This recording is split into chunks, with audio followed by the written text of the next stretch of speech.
I want to talk about a legit loan platform na nagpapahiram ng up to 25,000 pesos at hindi po siya 7 days.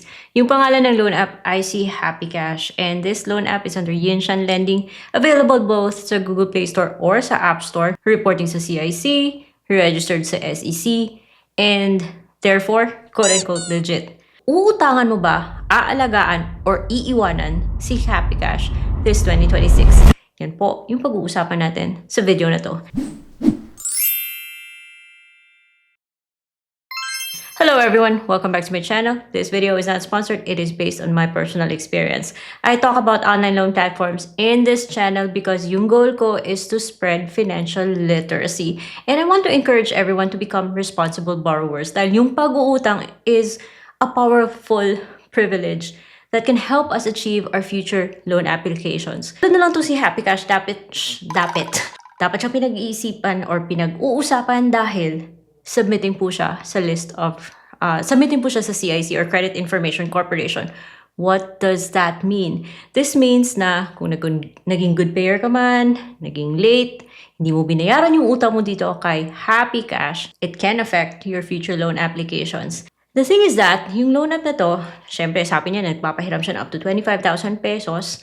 And, well, fairly speaking, madali lang naman siya applyan. One valid ID lang, magsi-selfie ka lang, mag-fill out ka ng form. The valid IDs na tinatanggap are here.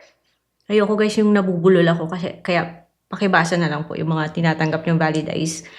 At hindi siya humihingi ng payslip. But, the tricky part naman is meeting such responsibility, which is pagbabayad ng utang.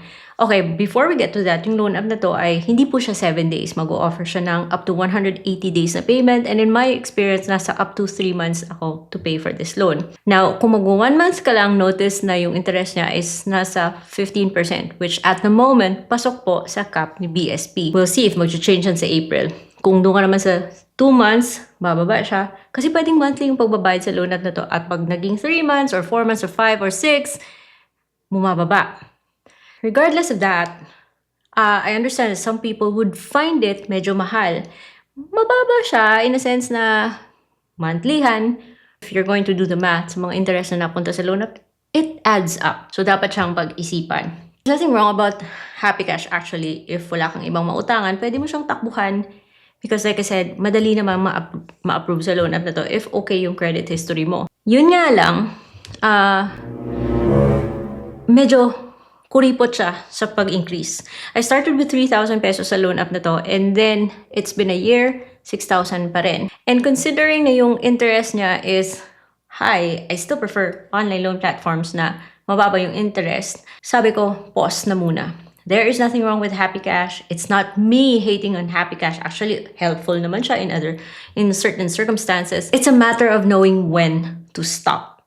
We want to be responsible borrowers, guys. We don't want to like max out all our, our credit limits kasi nakaka-affect din yan sa credit history. Kasi baka magtaka ka na sa ibang loan na bigla ka na lang hindi in-approve dahil masyado nang marami yung utang mo. So it's knowing when to let go, when to stop, when to keep using. Kasi also be aware na itong si Happy Cash may times din na nang-re-reject siyang bigla kahit na sinasabing good payer naman. Anyways, is it still worth it? Well, we'll see kung April 1 kung bababaan niya yung interest niya dahil magpapatupad po si SEC ng panibagong cap on interest rates. Yung 15% per month for loan platforms, yung mga loan apps na walang collateral, yung mga tulad ni Happy Cash, dapat magiging 12% na. So, saka ko na siya babalikan kung pinababaan niya to. Anyways, what can you expect from this loan app, ha? Matagal na ako hindi nag-loan sa loan app na to, kaya parang may countdown siya after I logged in.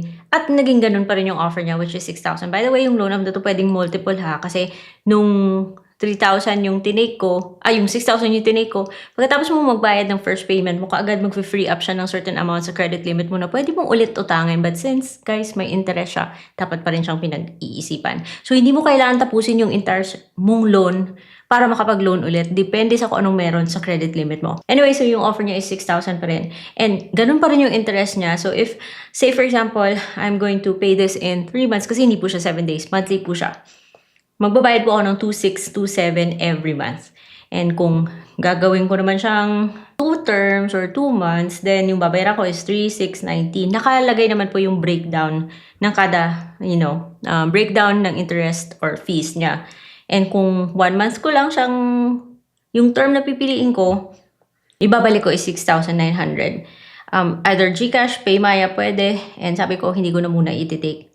So yun guys, kung mag-1 month ka, yung 900, 15% po yan ng 6. So pasok po siya sa cap. Ngayon, kung doon ka naman sa, 3 terms, 10% per month siya. So, kung doon ka naman sa 2 terms, 11.5. Depende yan sa point of view mo ha. Some people might find it okay na rin, mataas. Some people don't like the idea na sobra 10% yung binayabayaran per month. It depends on you. Because legit naman siya at hindi siya nanghaharas, hindi siya makulit. Pero, stop na muna ako guys. Sabi ko, hintayin ko, tingnan ko sa April kung magbababa siya ng interest. Because yun nga, may bagong interest, may ipapatupad na bagong cap on interest rates.